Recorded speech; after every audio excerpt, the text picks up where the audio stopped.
My name's Mike Hart. I'm the global CIO of Avison Young. One of the challenges we were facing with our previous CRM was the fact that they didn't speak to one another. But a larger challenge was just the industry perception within commercial real estate of all of our competitors being on either Microsoft Dynamics or Salesforce. And Avison Young is very much thought of as that challenger brand within the industry, that we do things differently. We think about data, we think about technology, we think about how we go to market with our various products in a different fashion. Hi, I'm Dave Mattson, CEO of Sandler. We consider ourselves a scaling company, which in my mind means that we're never satisfied with what we did last year. We're always competing against the large mega organizations, so we've got to make sure that we're always looking for the smartest way to do things. We're always looking for where the puck is going to go to in our industry, which is constantly changing. But that's why we went with HubSpot, because they allowed us that flexibility. As the industry changes, we didn't have to change platforms. So if I look back 4 months before we rolled out the HubSpot instance, we had about 1,600 users in North America, of which we only had 23% adoption, and that was of the existing Salesforce platform. When you have only 23% of your revenue producers using a CRM, it's ultimately a loss. It's ultimately something that is not adding value to the overall organization. In the last 4 months, we've actually already gotten it up to a 90% adoption rate amongst those 1,600 brokers. Nobody wakes up as a leader saying, today's the day that I've got to change a platform. But we were at a point where, as you start to look at all of our offices throughout the world, you needed a single view, and we had huge data gaps actually, and we needed to expand that. A CRM should be your best friend. It should be a silent sales manager. It should be a silent salesperson that's helping you, a coach on your shoulders, giving you the information that you need to run a business. And that's really what HubSpot allowed us to do by giving us the data so we could make those decisions.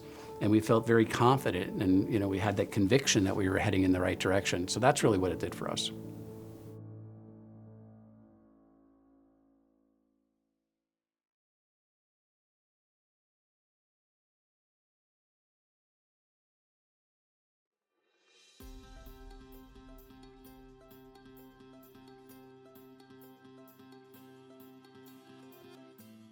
Greetings and welcome to Inbound 2021.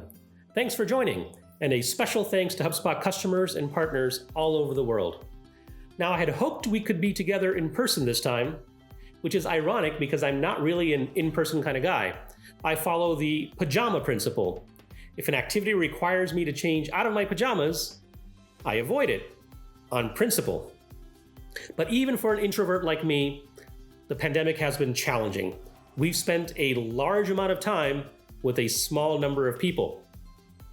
Relationships have been tested, behaviors have been shaped, and in my case, a copious amount of pizza was consumed. This led to what I'll call some personal growth, about 11 pounds worth. To offset this, I bought a standing desk. Well, in theory, it's a standing desk. In practice, I've never actually stood at it. I prefer sitting. But as it turns out, in order to get the benefits of a standing desk, one has to actually stand. Who knew? If only fitness tracking were a thing. On the other hand, there's my son, Sohan. This is a photo of him when he's 2 years old, beta testing the latest iOS. Sohan is geeky and indoorsy, just like me. But Sohan's 10 years old now, and he's been cooped up for months because of the pandemic. And so his indoorsiness was overcome by his desperation to get some time away from the parental units. So Sohan decided to try boating camp. This is where he learned kayaking and sailing with a bunch of other equally desperate kids. Sohan enjoyed boating camp much more than my wife and I thought he was going to, or that he thought he was going to. But then one day Sohan got back from camp and said the words that I found super scary. We need to talk. Daddy, some of the older kids at camp have been using age-inappropriate words. And yes, Sohan uses phrases like age-inappropriate. So I sat him down, I said, Sohan, you're gonna hear these words your entire life. Everyone makes their own choices. Just because they're using these words doesn't mean that you have to use those words. So we had a good chat. Hashtag pretty good parenting. Now, the scariest form of we need to talk is when it's followed by about our relationship. We need to talk about our relationship. Have you ever gotten those words in a text or an email? Or even worse, in person? Usually when someone says that to you in person, they want to talk. Like right now, in real life. Talking about relationships can be uncomfortable. But as my hero Ted Lasso would say, it's like riding a horse. If you're comfortable while doing it, you're probably doing it wrong. And speaking of doing things wrong, we have some work to do on our customer relationships, and it's holding back our growth. In a recent study, it was found that 27% of people had a customer experience that was so frustrating that it ruined their day. And 1 out of 10 had such a bad time that it made them cry or nearly cry. We're talking tears here. Last time I cried is when someone put black olives on my pizza. Who would do that? But there's good news. This is something we can work on and we can improve. But we all have to get on board, and we have to start with a conversation. So I'm going to say, on behalf of all customers everywhere, the 4 dreaded words. We need to talk. We need to talk about how this relationship is so one-sided. The only time you reach out to me is when you want something. It's always about you and never about me. Now, it's understandable that customers feel this way. The CRM is usually just something the salespeople use, and making customers happy is a customer support team's problem. In many companies, customers sit at the periphery of the organization. Instead, they should be the center of focus for every team across the entire company. Now, one of the things that gets in the way of customer centricity is something I call funnel vision. It's like tunnel vision, but it cleverly uses the word funnel, and it's even less fun. With funnel vision, customers become so myopically focused on converting prospects into leads and leads into customers, and then they stop there. There's a better model. It's called the flywheel. With the flywheel, instead of just doing a prospect to lead and lead to customer, it continues in a virtuous loop, and you convert customers into delighted advocates, people that are so happy with their experience that they will tell their friends and colleagues. This leads to, well, more leads. Now, some of you are probably thinking, wait a second, didn't Brian introduce the idea of the flywheel at Inbound 2018? Yes, he did. So why am I bringing it up now? The reason is, at HubSpot, we have embraced the flywheel in a big way. The largest team at HubSpot is the flywheel team, and it consists of marketing, sales, and customer service. And we hired our first chief customer officer to lead that team. And this has worked wonders for us in terms of aligning everyone around solving for the customer. So if you want productive customer relationships, stop forcing your customers into a funnel and think flywheel. And to get that flywheel really spinning well, you have to delight customers. And it turns out a generic, impersonal experience just doesn't delight. So here's what non-delighted customers have to say. We need to talk. We need to talk about how you don't even know me. I know you have other customers, but I want to feel special. I want to feel understood. I want to feel connected. So why do customers feel disconnected from us? The culprit is this insidious, sinister thing I call the underpants gnomes effect. Now, I can't take credit for this Harvard-worthy, brilliant business concept. It's adapted from a South Park episode, a source of so much business wisdom. The underpants gnomes are these little gnomes that go to great lengths to steal people's underpants. Not just new underpants, all underpants, like no underpants left behind. Here's their grand master plan. Phase 1, collect underpants. Phase 2, question mark. Phase 3, profit. So they accumulate this giant pile of underpants and they have no idea what to do with them. companies have a similar problem, but instead of collecting underpants, they collect customer data. And of course, the goal shouldn't be to just collect customer data. The goal should be to use that data to deliver a more customized, more connected customer experience. So why do companies fall prey to the underpants gnomes effect? To understand this phenomena better, we need to take a look at the evolution of CRM.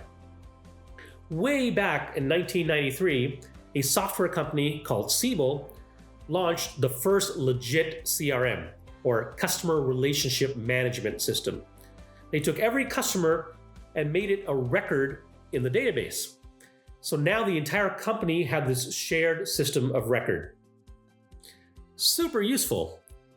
The problem was that you had to buy your own hardware and then install the Siebel software on it, like a caveman. 7 years later, Salesforce came along, and they had a brilliant insight. There was this thing called the internet, and all the computers were connected to it. And you could use the internet to deliver software better. Hence came the first cloud CRM. Subsequently, all CRMs, or most CRMs, are on the cloud now. 7 years after that, HubSpot came along, and we had a novel insight ourselves. There's this thing called the internet, and not only are computers connected to it, but people are connected to it too, including customers. And we could use the internet not just to deliver software better, but to deliver a more connected customer experience. Now, what do I mean by a more connected customer experience? Well, number one, the CRM should connect teams within your company. Marketing, sales, and service should all be on one unified system. Two, it's not enough just to connect teams within your company. You should connect your company to its customers. Customers want to have a window into their relationship with you. They want to be able to log in and view their data and interact with it. They want to be able to self-service when appropriate. Customers don't want to just have an emotional connection with you. They want to actually have a real digital connection. And third, it's not enough just to connect teams within your company and your company to its customers. You also need to connect customers to each other. This builds trust because customers gain confidence when they can talk to other customers. But more importantly, by connecting customers to each other, they can get the most out of your product or service because they can learn from other customers. HubSpot's investing in this in a big way with something we call the HubSpot Network. The HubSpot Network connects the millions of people in the HubSpot ecosystem so they can discover each other, learn together, and help each other grow better. So, some of you are thinking, okay, that all sounds awesome, but we just are not able to do this at my company. Now, the issue may be the systems. We need to talk. We need to talk about the effing systems. And no, I'm not using a word from Sohan's expanded boating camp vocabulary. I'm talking about the franken-system. The franken-system is a CRM monstrosity cobbled together with software parts, applications built by different people in different companies with different design goals. It's the result of decades of mergers and acquisitions. And frankly, it's a disjointed, bolted together mess. Too many databases and too many core applications that all do things their own way. There's no consistency, there's no cohesion, and ultimately, there's no control. No control. Now, it's fine. Companies tell themselves late at night, and it is fine. If you're a Fortune 1000 company with tens of thousands of employees and you have an army of CRM consultants with pitchforks and process diagrams, it's fine. But for the rest of us, it's not fine. Because a franken-system causes us to spend all of our time trying to tame the monster instead of taking care of our customers. Now, if you have a franken-system, let me say, it's not your fault. I'm giving you a virtual hug right now. It's not your fault. Nobody intentionally unleashes a franken-system in their company. It just sort of sneaks in and it grows, and then it makes it much harder for your company to grow. And the result of a franken-system is a frustrating, disjointed experience and very, very annoyed customers. Customers like me. So recently, I leased a Volvo, sight unseen, over the web. Now, you know I'm a parent, not because I got a Volvo, but because I was excited to get a Volvo. And honestly, the purchasing experience was awesome. I didn't have to talk to a single carbon-based life form. And then it came time to make my first monthly payment. Instinctually, I pulled up the Volvo app. No dice. The app can beam signals into space and unlock my car from 3 continents away, but it won't let me send Volvo money. So I go back to the website where I leased the Volvo. Strike out there too. Evidently, it's a marketing and sales website, not a send Volvo money website. Pro tip, commerce and payments are a big part of the connected customer experience, and commerce is all about convenience. So I Google it up. Evidently, there's another website for payments called VolvoFinancialServices.com.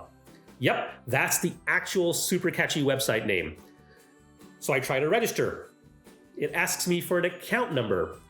I have no idea what that is or where to find it. And Volvo's online knowledge base was not helpful primarily because of its complete absence. So out of desperation, I contact Volvo. To their credit, they respond promptly. The account number is in the letter that we mailed you. The letter that you mailed me? I responded, I have no such letter. Is there another way? What I should have said was, the 1900s called on their rotary phone and they want their fountain pen and parchment paper back. Volvo responded, no problem. You can call our customer service department with your vehicle identification number. They can use the VIN to then look up your account number, and you can use your account number to then register for the website, and then you can use the website to then submit a payment. Now, I'm going to spare you the details of what happened after that because it might make me cry, or nearly cry. This is a ridiculous but true example of what happens when you have a franken system in place. Your teams are disconnected and your customers are disconnected from the company. The dream is to have a single, unified, cohesive, uncomplicated CRM. A CRM that was built for creating a customer-centric, connected, and customized experience. A CRM that was built by people that care, with consistent design goals, one of the primary goals being easy to use by actual humans. That's the dream. And speaking of dreams, we need to talk. We need to talk about the future. It's fun to dream and to imagine where the world could go. So let's geek out a bit on the evolution of the web and how we got here. Way back in the 1990s, when Volvo first started mailing letters with account numbers, we got the first generation of the web, and the potential was mind-blowing. It made me giddy with excitement and gave me goosebumps. That early web was read-only. In order to put content on the web, you had to know HTML and FTP and other acronyms, or you had to have a distant cousin that worked at Best Buy and knew Dreamweaver. But with this early web, businesses could take their marketing brochures and turn them into websites. And sure, some of these early websites had ugly colors and blinking text, but they were an important first step towards creating a connection with the customer in a way that brochures never could. Fast forward 15 years. It's 2005. Brian and I are classmates in graduate school. This was the time that Web 2.0 came on the scene. Web 2 was the new thing. It was read-write. You didn't have to be a technical wizard in order to get content on the web. Even mere muggles could do it. This made me giddy with excitement. Goosebumps again. And Brian was excited too. And that's what led us to start HubSpot. Now, some have speculated that we started HubSpot just so we'd have a place to play ping pong. It wasn't that. Well, it wasn't just that. With Web 2 came this massive shift in buyer behavior, and change equals opportunity. And what we saw was that businesses could now create a blog. They could engage in social media, and they could otherwise add value to customers before they tried to extract it. We called this process inbound marketing, and it was a game changer. So over the past 15 years, I haven't really felt that same level of giddy excitement. No goosebumps like I had with Web 1 and Web 2. Until now. Now I'm feeling this massive shift that feels even bigger than the shift from Web 1 to Web 2. But before we jump in, a quick cautionary note. This segment is rated FP, Future Predicting.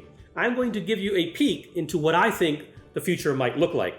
It's not a peek into the HubSpot product roadmap. You'll see some of the amazing progress the HubSpot product team has made on our CRM platform in just a few minutes. Okay, so what has me giddy with excitement? What's giving me goosebumps now, 15 years later? It's what some are calling, wait for it, Web 3. Shocking, I know. We techies are super awesome at creatively naming things. Here's what has me excited about Web 3. Web 1 was about information. Web 2 was about interaction. Web 3 is about decentralization. It's about putting power back in the hands of the people. It's the way the web was always meant to be. Now, some of you probably have a few questions. 1, what the heck is he talking about? 2, why should I care? And 3, what should I do? Great questions. In the current Web 2 model, your data is split up and fragmented and owned and controlled by a handful of massive tech companies running massive networks. In a decentralized Web 3 world, you own and control your data. Data like your purchase history, your preferences, your connections, your credentials. You own and control all this data. So you get to decide which companies that data gets shared with. And if anyone's getting paid for access to that data, it's you. Now, some of you are wondering, okay, that sounds fine. Why should I care? How does this matter to my business? The reason we should all care is because this new Web3 model will provide us a new, direct way to forge connections with our customers and our prospective customers. Instead of advertising to the masses that we know little about over these big networks, we can forge direct connections with prospective customers, and we can give them a customized experience based on data they willingly share with us. It's a much more efficient and much more trustworthy model. Now, this future is still years away, but the pieces are already starting to fall into place. We have cryptocurrencies like Bitcoin, decentralized application platforms like Ethereum, and decentralized social networks like BitClout. These all give us a glimpse into the future that's coming. So what should you be doing? Don't worry, I'm not going to suggest that you start moving all your data to the blockchain or that you start buying Bitcoin.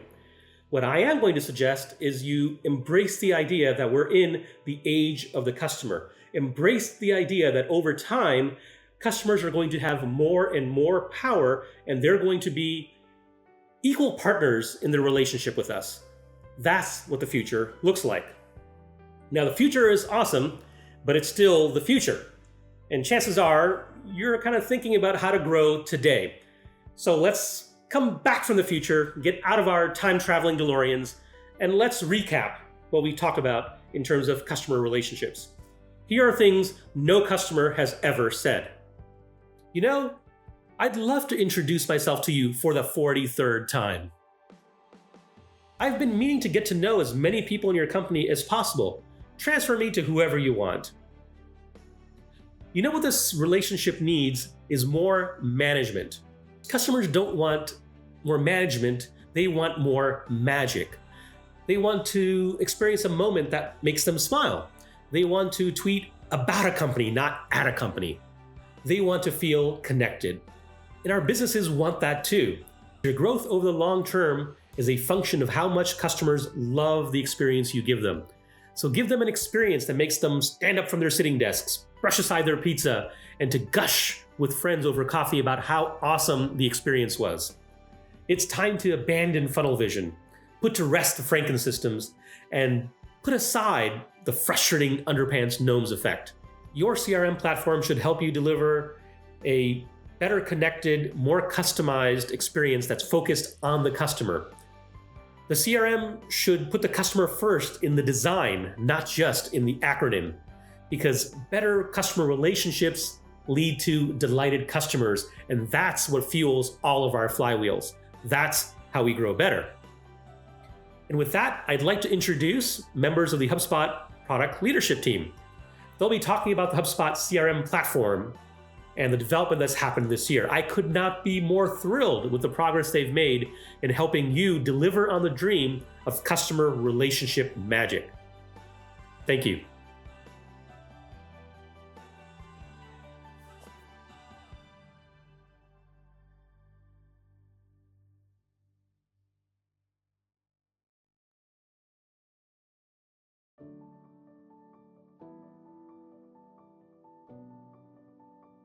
Wasn't it great to hear from Dharmesh about the history of CRM? To me, it is just fascinating, the ups and downs and twists and turns this market has taken. I am so excited to be here with all of you in person, in the office, to talk about how HubSpot is going to move CRM forward into sort of the new era. Yeah, one of the things I loved about that was thinking about how we want HubSpot to evolve. And we want to be the #1 CRM for scaling companies. And for us, that means a couple things. It means it's got to be customizable, it's got to be well connected, and it's got to be customer centric. And we want to focus on end users to do that. We want to build for the people who are using HubSpot every single day. Totally, yeah. Even more than that, I think it's so cool how we keep a focus also on how do people want to shop and buy, and how can we build a product that's going to help our customers get there. That's right.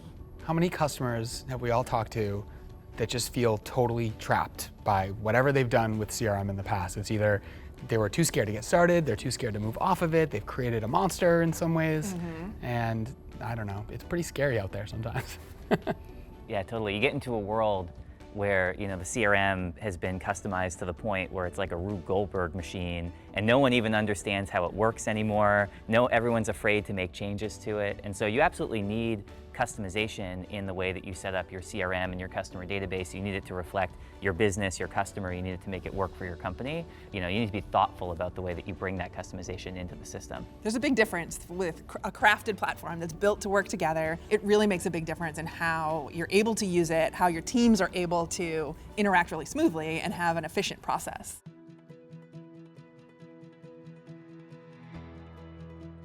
When we think about customizing the CRM, we don't just want to make it easy to customize the database part of the CRM, we also want to make it easy to customize the CRM for the users that are using the CRM. We think about the end user who's using the CRM, like a salesperson or a support person or a marketer who's in there every single day. We also think about the admin who's setting it up. We not only want to make it easy for the end user, we also want to make it easy for the admin. And then we want to make it easy for the admin to make it easy for the end user, in the way that they're setting up the system. I think an example of that is the way that we've created permission templates. So it becomes easier for an admin to add users into the system because they can use these templates. And then once they add the users get set up faster, and the experience is natural for them in the product because they're able to see the things that they're supposed to see and they're not distracted by the things that they're not supposed to see. Most customers I've talked to have gone about this in two ways, right? One, they've sort of cobbled this together on their own with whatever is out there. Or two, they've gone with some platform that has cobbled a bunch of stuff together. And I don't know, I like to call it the cobbling tax, where no matter what you do, there's a tax to pay. And I think that's where we're really coming in with this crafted approach, and it has a big impact on customers and developers and their customers. There's a lot of sort of runway there. That's really important because we know for a fact that the more people at your company who are using HubSpot beyond your sales team, the more likely companies are to grow, have better, higher customer retention, better customer satisfaction scores, and that's why this crafted approach is so critical. That data was fascinating. If sales, marketing, and service all use a CRM, you will grow faster and your customers will be happier. I thought that was incredible and really validating of doing CRM right. Absolutely. Going forward, this customization is going to be key. So each of our customers is going to need to differentiate themselves in the marketplace. So both an amazing experience and a unique experience that can really help people remember them and help them stand out. And we keep saying crafted, not cobbled. And I always want to call out that that doesn't mean that HubSpot builds everything for everyone. So our ecosystem is a huge part of this. If you need to use other solutions alongside HubSpot, we want that to feel seamless too. So we're really focused on the developer experience and on having the integrations in our marketplace and the apps that will help users bring the tech stack together, bring those things inside of HubSpot so that the user's workflow and the user's day-to-day feels very connected and very seamless. We want to let people build experiences that don't look like their systems, right? The experience that your customers have shouldn't look like the way you have your software stack set up. It should look like a really compelling end-to-end experience with a full view of the customer. Exactly. Typically, when you hear about customization, it's about the developer and making anything possible, and that's sort of what people thought about. And I think if you have the customer in mind and their customer in mind, that's when you really bring out the magic. You make the end user experience more consumer grade. Right. You make the developer experience a thing that can be transferred through to those folks. And so I feel like it's a very unique thing that's happening, and we call it the greatest magic trick in software history. That's one of my favorite things to say. So to me, it's really exciting. It is. It's breaking the tyranny of or. Like, we can do both of those things. And when we think about customization without complexity for the admin, for the ops person, for the developer, part of that is enabling them to test these customizations before they go live. So we're offering a sandbox that's a very production-like environment that's going to enable those folks to do a little test drive and to make sure that it's going to work the way they thought it would before they go ahead and push it live. I am so excited that HubSpot is introducing sandboxes for our most advanced customers. As companies scale, their business gets more complex. So their CRM is going to get more complex. They'll have more properties, they'll have more workflows, they'll have more happening inside of HubSpot. Therefore, the impact of a change may not be obvious. So having a sandbox environment allows them to see things that might have been unexpected before data gets wiped out or someone's workflow is all messed up in production. In a lot of ways, the things that you're automating with HubSpot workflows are things that would have been manual processes before. The things that you're building on top of HubSpot are things that are reducing work for the people who are working out of HubSpot. And that goes back to trying to make HubSpot easier, trying to make HubSpot consumer grade.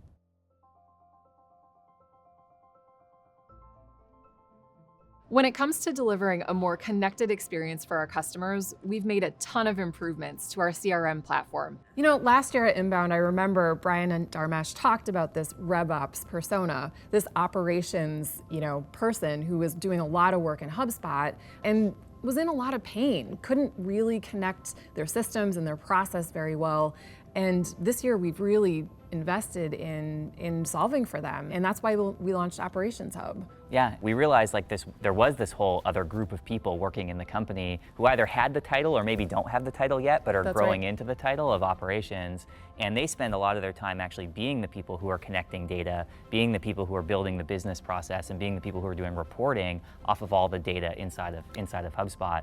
And so this year with Operations Hub, one of the big things we wanted to focus on was making it easier to connect to a bunch of different systems, because once you can get your data, just because you have the structure to get your data in HubSpot doesn't mean that your data is going to be in HubSpot or going to be in your CRM. And so we wanted to make it really easy with our sync framework, which is a part of Operations Hub, to allow people to connect systems into HubSpot in a better way than they were doing it before. Ops people are the glue of the CRM in a lot of ways, right? And so I think that this crafted approach that we have actually empowers ops people probably better than any other platform, right? You go in, you can code a workflow action, and it can impact something from marketing to sales to service pretty instantaneously without having to sort of hack something together across multiple systems. And so I feel like we're doing a great job empowering these ops people to maybe come out of some of the shadows that they've been in, sort of lurking in the code base somewhere, and being able to do it in a really, really easy way. And that's really the point of trying to solve for front office teams and the end user. We just want to make their lives easier. We want to make them better at their jobs and make them more efficient. Earlier this year, when we launched Operations Hub, we were thinking about empowering operations teams to build the platform and the process that their companies need on top of HubSpot.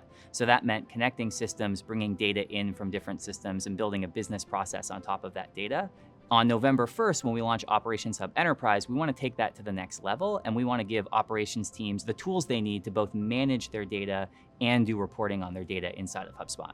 what oftentimes starts with a reporting problem that a company has actually turns into a data problem, right? Like either the data is not there, the data is not good enough quality for them to build a report on top of. And so what you realize is a lot of these companies, and especially the operations people in these companies, need better tools with which they can manage the data, right? And so with Operations Hub Enterprise, we're launching a new system inside of HubSpot called data sets, where operations teams can manage their data, they can do calculations on top of their data, and then they can save these data sets that can be reused by everybody downstream, which is really powerful for operations teams. It's powerful for operations teams, but it's also powerful for folks like marketers, sales reps, support reps.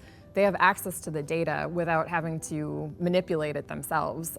Super, super powerful. And again, that's what our goal is in terms of making HubSpot really easy to use for those folks. With all of these improvements, like the launch of Operations Hub, custom behavioral events, the data sync framework, the new connectors built on the data sync framework, the report builder, the custom data set builder, we've created a CRM that lets you connect all of your data, channels, and teams in the same system to create a better experience for your customers. Some of the magic of Crafted Not Cobbled is not just the fact that, yes, it's all working off the same database and we built marketing tools, sales tools, service tools, ops tools, all those things, but it's these glue features that really tie it all together and allow people to self-serve. And the more power we can give to folks, the better they can be at their jobs. I don't think it's lip service either. We have a bunch of data that shows that when people think of the CRM as like the heart of their business, they're also more successful.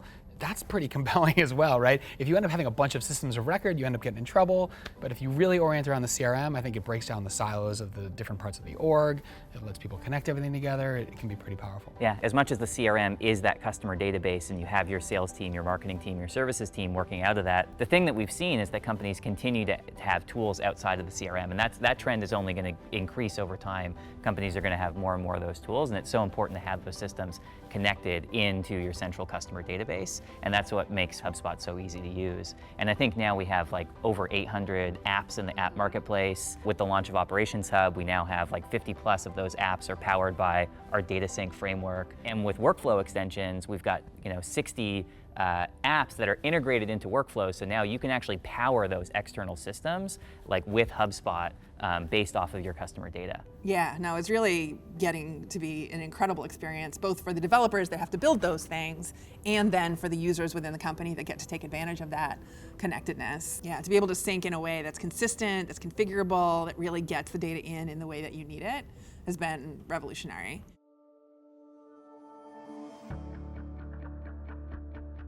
One thing I want to make sure we talk about is just sort of the customer part of CRM. I feel like a lot of CRMs in the past have left the C out of CRM. All of us are consumers in our own right. We have totally shifted the way that we buy a lot of things. Our expectations are through the roof. And I think CRMs need to represent that, right? Many CRMs don't have as many self-service options as you might like for the end customer. They don't have commerce as part of the CRM. And those are things that I'm excited about launching this time around.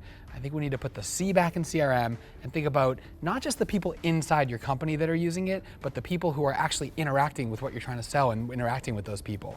That's right. The way that people are buying and shopping is different now, and we want to really meet that need. And so what you're talking about is not just us building a really easy to use CRM, but the fact that that can be extended to the customer's customer, to give them an incredible experience. A lot of people have traditionally thought of like CMS as being something different than CRM, right? But when you think about customer relationship management, now a lot of that customer relationship is happening through the web, right? It's happening through those experiences that you're creating for customers. You want things to be more self-service. I want things to be self-service. The average person, wants to be able to do things themselves, and that's exactly what you can do with HubSpot CMS working with HubSpot CRM. Talk about the self-service portal, because building that on the CMS connected to the CRM, I think is a really great example of this coming together. Our Service Hub is probably the biggest ingredient to creating a great customer experience. You think about when somebody buys from you, what happens after that? Service Hub is there to make that process easy and seamless. And we've launched a couple things that are really going to help there. First one is our customer portal. The customer portal is basically a mini website that your customers can log into to see the status of their tickets. And the reason it's so easy and powerful is because it's built on our CMS. And that means you can log in and there's templates already set up for you to be able to create a portal, whatever design you want to use, or you can use one of our designs. It doesn't require any developers, it doesn't require any custom code. It's something that you can set up very, very quickly and provide value to your customers right away. It makes intuitive sense too, that like as when we think about our own experiences as customers, we expect to have, when we have any interaction with a company, whether it's visiting a website or talking to a salesperson, we expect that full view of all the interactions we've had with a company to be there so they can give us contextual information. That's so true. Customer expectations have risen so high. Like regardless of what company they're dealing with, they expect a seamless, clean, useful experience. You could be a small company, you could be a giant company. They have that same expectation regardless of your resources. And so when you were talking about building these really seamless digital experiences that are now an expectation, having that data all in one place is a game changer. Customer expectations around digital experiences have just increased so much. A lot of what drives those cobbled experiences is because businesses have let their systems define what's possible rather than thinking about what's the great experience they want to build and then being able to build that. There's a lot of things you can do across the journey, and I think we'll continue to innovate there. I'm excited about Service Hub. This year's launches are going to be great, and there'll be a lot more to come there. All right, let's talk about payments for a second, because there's a lot of pain around this whole buyer experience and buying in general. I typically see two things when we talk to customers. First, they are not offering to sell things online when they probably could and should. I think most businesses could sell something online. Everybody could. Totally. Absolutely. And when they are selling things through sales reps, that experience is pretty painful. There's hoops to jump through, whether it's Excel or an accounting system or an ERP system or something like that. And so HubSpot Payments is going to simplify that. The B2B buying process has been broken for quite a while. I typically see two things that customers are doing. First, they're actually not selling anything online, even though their customers probably want them to. The second thing is, with their rep-assisted selling process, there's a lot of hoops to jump through, both for the sales rep and the end user. And we really want to go at the heart of those two problems with this really simple payments and commerce offering.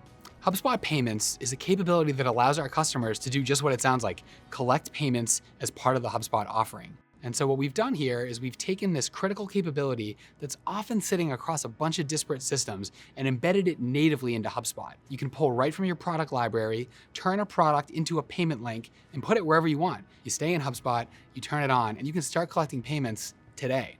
I think there's a lot of companies that don't think about selling online because they think it's not for them. They think like, oh, I'm not like a traditional e-commerce company, so I shouldn't be thinking about this.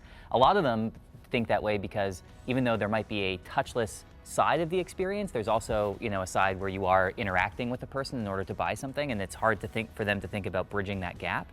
And that's exactly what payments does inside of HubSpot. These are critical parts of the customer experience that have just been sort of off to the side for so long, and that's what makes it so great that we're bringing them all together.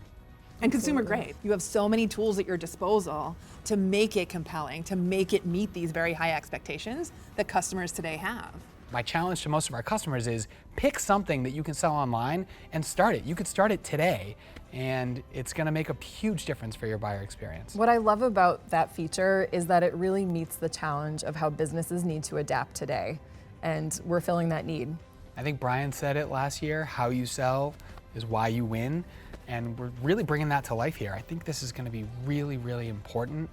And a thing that's been missing from CRM for a long time. Commerce has to be part of CRM or else it's not a CRM. Yeah. We are trying to rethink and reformulate what a CRM should be, right? There was a baseline of things that everybody thought was in CRM, and then as the market evolved, people started adding more and more capabilities and point solutions, and we think like there's just a new baseline. A modern CRM needs to have certain things, and then there's still lots of room for partners and extensibility and customization and all that. So I think we are sort of leading the way on the new sort of wave here. You shouldn't have to work for your CRM. Your CRM should just work for you. Yeah, and totally. That's our vision for the future.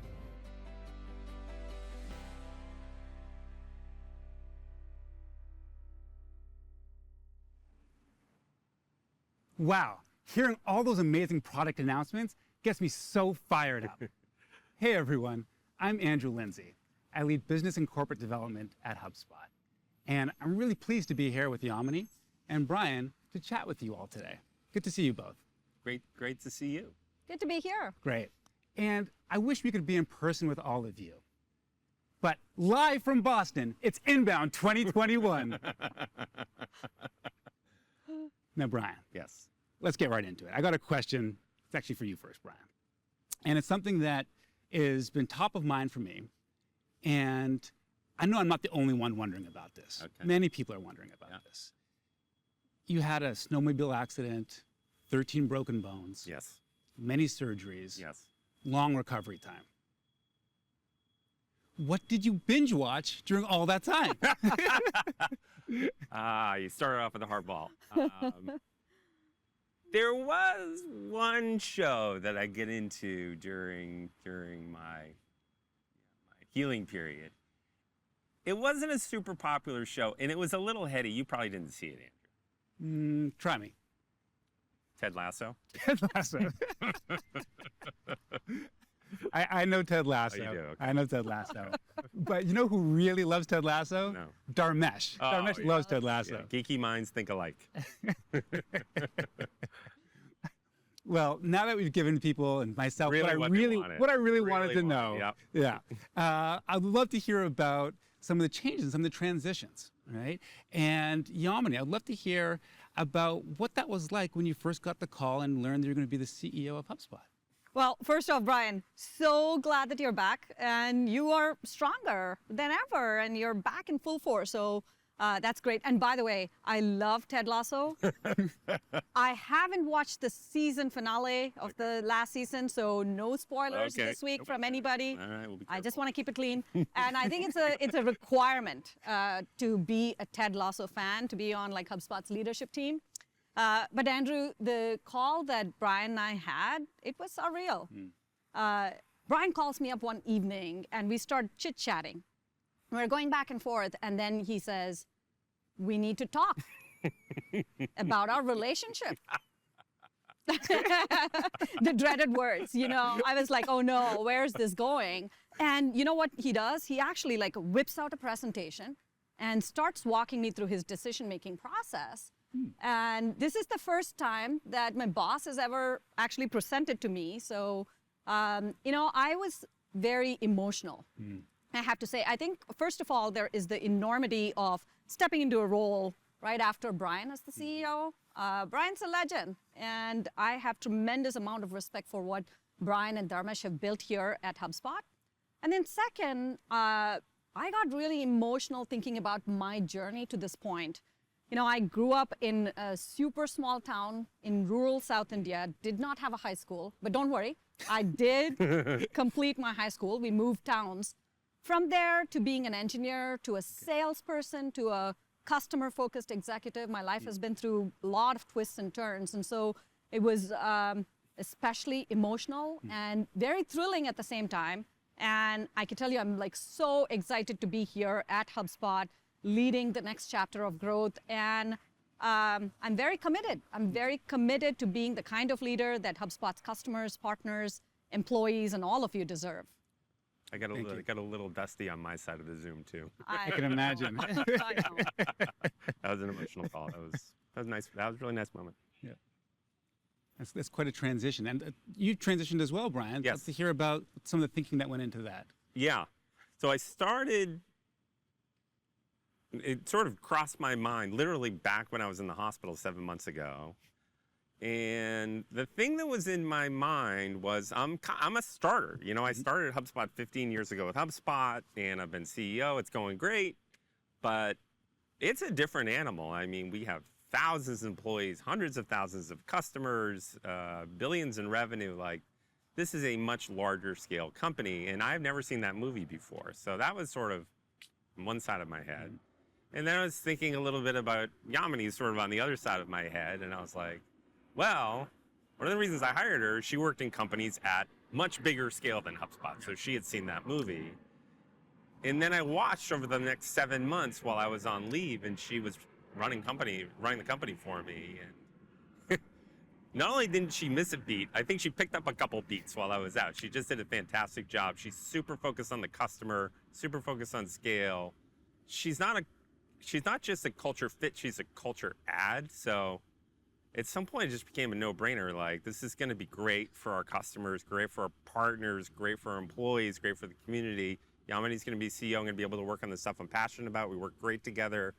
And so I'm super excited and super confident in Yamini in the next phase in HubSpot. Thank you so much, Brian. Means a lot. Yeah. And I know I speak for the whole company, Yamini, when I say we're really excited to have you as our CEO. Thank you, Really Andrew. excited. Thank you. And your experience scaling companies combined with Brian's experience and Dharmesh's experience, founding the business, growing the business to the stage it is today, it's just an incredible win for the entire HubSpot community. I think so. It's really awesome. One thing I want to switch gears for a moment. We as a company spend a lot of time thinking about customer expectations, right? How it's changing, how it's evolving. And Brian, I'd love to hear from you to start what you see changing with customer expectations. Yeah. I think you know this about me, but I have a very odd hobby. I consider myself like an amateur anthropologist, like an armchair anthropologist. Now, most armchair anthropologists, Andrew, they study like the migratory patterns of birds. I'm a little different. I like to study the migratory patterns of buyers. And I'm really obsessed about this. And from my new job as chairman, I have a whole new perch to study this kind of thing going forward. I'm really excited. And we're right at the beginning of a major migratory change for buyers. And I think what's like the way I kind of think about it in my head is B2B buyers, business buyers, are starting to look a lot more like B2C buyers. Yep. And I think about B2C buyers, and 25 years ago, it was a big deal if you went and spent 25 bucks on a book online. And now people are spending 25 grand on cars online like this, like Dharmesh bought his Volvo online, the whole thing. And business-to-business buyers are turning more into business-consumer buyers. They expect a delightful end-to-end, gorgeous, delicious experience buying that product from their vendors. And so that's a huge, huge change that's underfoot right now. And, you know, the funny thing about Dharmesh's presentation that I love, and, you know, I know him very well, is he's not a big fan of carbon-based life forms. I actually like carbon-based life forms. Thank you. But I think if I had advice for our customers and partners, it's how do we get a little bit of that carbon-based life form out of that buying process? How do we lower the friction in the buying process? How do we use technology to accelerate it? And how do we enable them to create those delicious buying experiences for their customers? And I think everyone's got to move from this old school way of thinking that it's a very linear, funnel-based go-to-market model to a very circular, flywheel-based, not go-to-market model, but, you know, customer experience model. So I think we're at the beginning of that shift. And companies that are forward-looking that can take advantage of that, I think will thrive in the next 5-10 years. Got it. Very interesting. And I got to tell you, I love carbon-based life forms. And the fact that we can be sitting here together as carbon-based life forms, it's really awesome. You know, Dharmesh isn't here. I know. I was surprised. For a reason. And now, Yamini, I want to ask you, because I know we talk about customer expectations, and you're customer obsessed, right? I've seen this, and we've talked about it. Yep. Could you share a little about what you see changing with customer expectations as well, what you've observed over the last year as part of your looking at customer experiences? Absolutely. I mean, look, I'm a lifelong learner, and I think I learn as much from great experiences as I learn from not so good experiences. And in fact, in many ways, I think not so good experiences teach you. They teach you what not to do. So I have an example, a less than stellar example for you, Andrew, a dream turned nightmare situation. It started with a dream. And the dream was to convert our home into solar. And I was very excited about this. We started working with this company whose name I shall not name, okay? They have a fantastic product. We were excited. We were happy to be going on this sustainable journey with them. It's turned into a nightmare. Now, 12 months after we started this project, we still don't have solar going back into the grid. And here I was trying really hard to give them my business, and they're trying really hard to give me the experience of talking to every single person within this company. You know what I call it? I call it the deluxe transfer package. You know it, right? I've now been transferred and connected to more people within this company than the number of people I had in my small town back in India. And it's quite painful. And what is ironic about this is that I am trying to lean into the future with solar, yet I'm dealing with a customer experience that's stuck in the past. And what I have observed and learned from this is that companies that grow very rapidly, they end up in silos. They end up in very disconnected places where they therefore expect me, the customer, to become the bridge across their systems, the departments and the people, and that lends to a really poor customer experience. And so for all of you customers out there, as you're thinking about this, the one thing I would share is that always look at it from the customer perspective, not from a function or department perspective. And that's certainly something that we think about deeply here at HubSpot. Yeah, it sounds like a real abuse of power, Yamini. Okay, that's funny. Brian, if I may, you mentioned being an anthropologist, right? Could you amateur, by the way. Amateur anthropologist, but an anthropologist nonetheless. If you could put that hat back on for just a moment and discuss about some of those patterns that you mentioned and Yamini kind of mentioned, and kind of extrapolate from that into the future of HubSpot and future of HubSpot CRM. Yeah. You know, I think of HubSpot, Andrew, and it's really two chapters in HubSpot. Chapter 1, the aha Dharmesh and I had was that humans were sick and tired of being marketed to and really good at blocking it out. Yep. And we created a new methodology for them inbound. And then we created a marketing app to help them match the way they marketed to the way people buy. A couple of years ago, we had really our second aha, and it's just like Yamini's story. People are sick and tired of cringeworthy customer experiences. It's not just limited to marketing, it's the entire end-to-end experience. And so we created a new flywheel methodology, and we moved from a marketing app to a CRM platform. And that's ongoing, it's going extremely well, but that's what HubSpot's up to. We are building a very modern, customer-in, legit CRM platform for scaling companies. And we're just getting started. It's going to be really good. Got it. And clearly CRM is a space in which we play and we think a lot about. Yep. Can you share a little bit, Yamini, about about HubSpot's approach to CRM and how that might be evolving? Look, I think Brian put this very eloquently. There is a whole massive shift that's happening towards the buyer. Yeah. Buyers want low friction. They want consumer-like experiences that are end-to-end. And therefore, the way we are approaching CRM is changing. Yeah. It's much more about buyer empowerment, not about seller enablement. I started in CRM a couple decades ago, and at that time, if I needed to call a customer, I actually pulled out a contact card, that's what it was called back then, and I would dial, and that was it was back then. And so that is what customer relationship management meant, and it was for me, the seller, way back then. I think CRM has changed so dramatically. Right now, you don't have a customer that is calling you. They visit your website, and that could be the front door into your company. Or they could, without even talking to any human within the company, they could download a free trial of your product, and they can actually experience your company and your product through that. Or pretty late in their buyer's journey, they may do the more traditional thing and call a rep. It is about making that journey great. So CRM is now all about providing something that is connected, that can delight the customer in the journey that they take with you.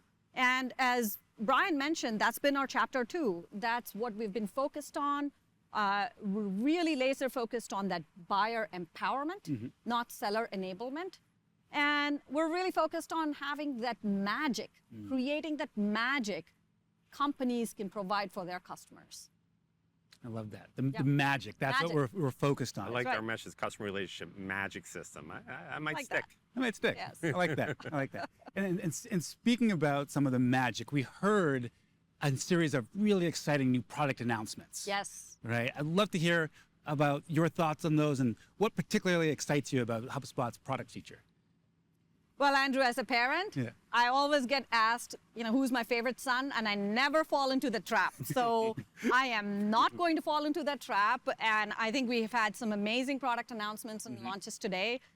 They're all very exciting. But I will highlight 3, which I think are going to have the most impact for our customers. The first one is HubSpot Payments. This is big. B2B buyers have a long way to actually catch up to providing a very customer-centric buying experience. Think about your latest Amazon purchase or my Chewy purchase, your Warby Parker purchase. So our vision is to help B2B companies sell touchlessly to their customers, and we want to be able to do that. And we also want to make that rep-assisted selling motion, the last leg, the last mile of that sales process, just smoother. And so HubSpot Payments that we launched today, and it's an open beta, that's going to be the first step in helping our customers sell to their customers online. And so that's pretty exciting.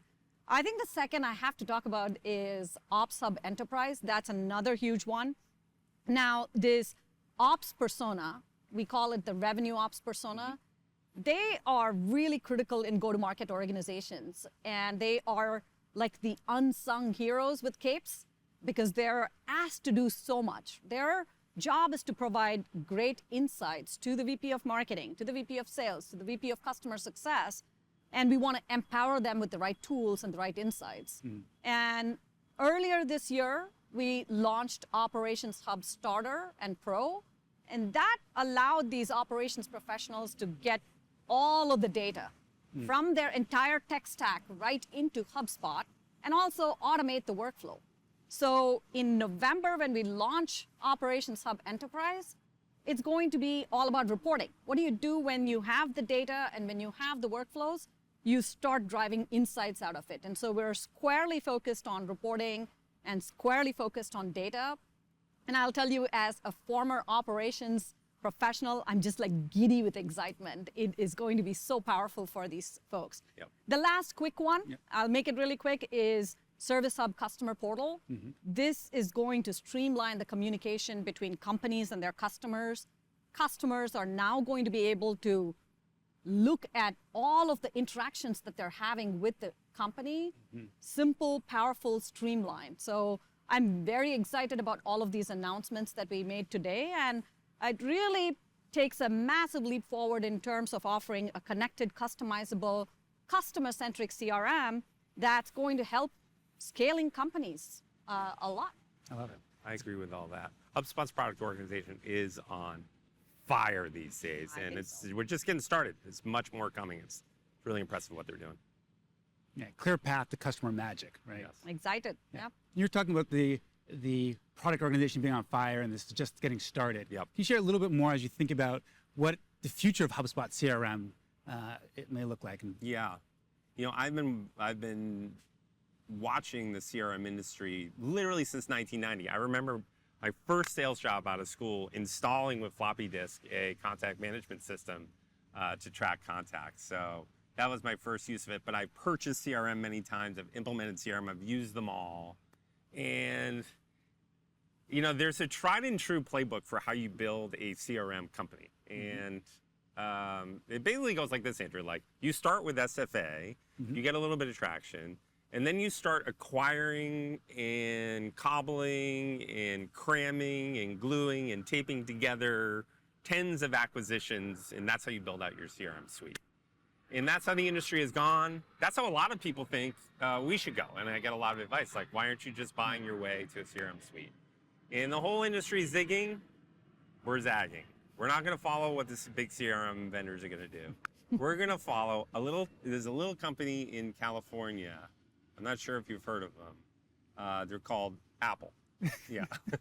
And we're going to follow Apple. What I love about Apple is it certainly scales, internet scale, but it's just such a gorgeous customer experience and such a gorgeous user interface. You unpack it and then you just feel something different. You connect it to the other devices, feels different. You use it, it feels different. And so we are crafters. You know, Apple crafts those products with love. That's what we're doing. We're crafting a CRM product in-house with love from the ground up. And I think our customers are gonna love it. Our partners are gonna love it. I think it matches the time. And if you're a normal company, I think you should buy it. Now, I will say this, I'll caveat it.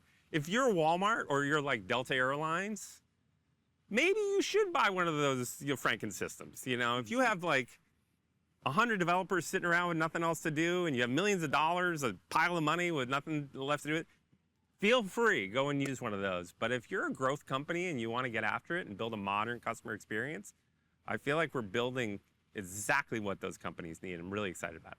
Yeah, and we're building it by being Ziggy craftspeople. We're Ziggy craftspeople. Ziggy That's right. craftspeople. I like that. I like that. Now, before we come to a close, I just want to acknowledge the difficult time that it's been for a lot of people, right? It's been a difficult year, a difficult couple of years. I know each of you has had your own challenges. I've had my challenges. And with those come lessons and life lessons. And I want to ask, is there any life lessons that you'd want to share with the folks listening? Start with you, Brian. Sure. Mine's very personal. Back in February, as you mentioned, I had this terrible snowmobile crash, and I was lying in the snow, not confident that I was going to live. And in running through my head was a Dalai Lama quote, and I'll probably get the quote wrong, but it goes something like, live a good and honorable life so you can enjoy it when you're an old person.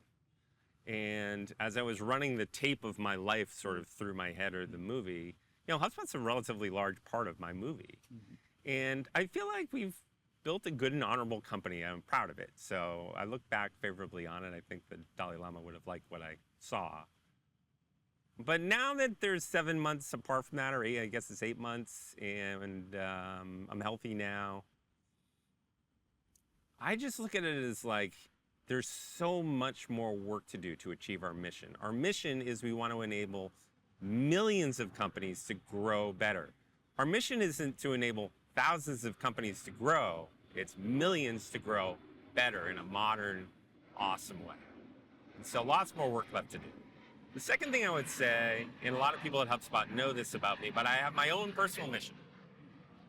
And you two are sick of me talking about this, but my own personal mission is I hope to build a company that my eventual grandkids, decades from now, will be so proud about that they're bragging about it to all their friends. And that underlies a lot of my decisions. It underlies a lot of the long-term perspective we take on things. It underlines the zagging instead of zigging. It's an important part of sort of my DNA when I think about the company. And so I hope when I'm an old, cranky, anthropologist in my rocking chair that my grandkids are crowing about HubSpot, and I'm looking back at my life and feeling like I had an honorable and good life, and that HubSpot's a big part of it. And I hope that for all of you out there watching, I hope that you can look back at your life and your career and feel like you had an honorable and good career that you're proud of and your grandkids are proud of. And my hope is that HubSpot can maybe play a little or even a big role in helping you do that to your career. So thank you to all of you who are HubSpot customers and users. Right. Thank you for sharing that, Brian. Yep. Really appreciate that. And Yamini, I'll ask the same question to you. Lessons learned. Look, mine's personal too. I've had kind of a roller coaster ride, from the time I started in my dream job at HubSpot, January 2020. I think we hit the pandemic crisis mode literally 2 months. 2 months in, yeah. 2 months into my new job. Yep. And that was a pivot that we had to make. And then this spring, Brian obviously called me to take care of HubSpot so that he can recover from a life-altering accident. Yep. And then 6 months later, he came back in and asked me to be CEO. And 2 weeks after that, I suffered a personal loss. My dad passed away, and it was exceptionally emotional, and he's been a huge supporter. And life has been full of ups and downs. Well, the only way I get through tough times, and there will always be tough times mixed with great times, is to care deeply and persevere relentlessly. That's been my life lesson. Now, as soon as we got into the pandemic, there was an ocean of uncertainty. People worried about jobs, their health, lives, livelihood. So my job at that time was to remain calm and provide clarity to HubSpot's customers, partners, employees, and do it quickly, decisively, but more importantly, do it from a place of deep empathy and care. And that's what I did. And when Brian, you called, it was super emotional. And my first thought was, my God, I hope you're okay. I hope we give you all of the space for you to recover. And you've built this wonderful organization. We'll take care of HubSpot for you. And that's exactly what we did. We focused, and I have been relentless in terms of execution and driving HubSpot forward from there. And that's been my life lesson. And I will also say that's my commitment, that I will relentlessly pursue the vision that Brian and Dharmesh have for HubSpot, relentlessly focus on delighting our customers and building an organization that people are just excited and proud to work and get their best work done. Thank you. I really appreciate that. That was good. That was really good close. I just want to say thank you both. Yeah. Right? Thank you for spending time with us. Really appreciate the honesty, the candor, and hearing about both personal learnings and also thinking about the business as well, and all of our customers and the entire HubSpot community. And for all of you out there, thank you for spending time with us. Really excited about Inbound 2021, and hope to see you in person soon. Thank you, and enjoy the next couple days. Thanks, everybody. Thank you, everybody.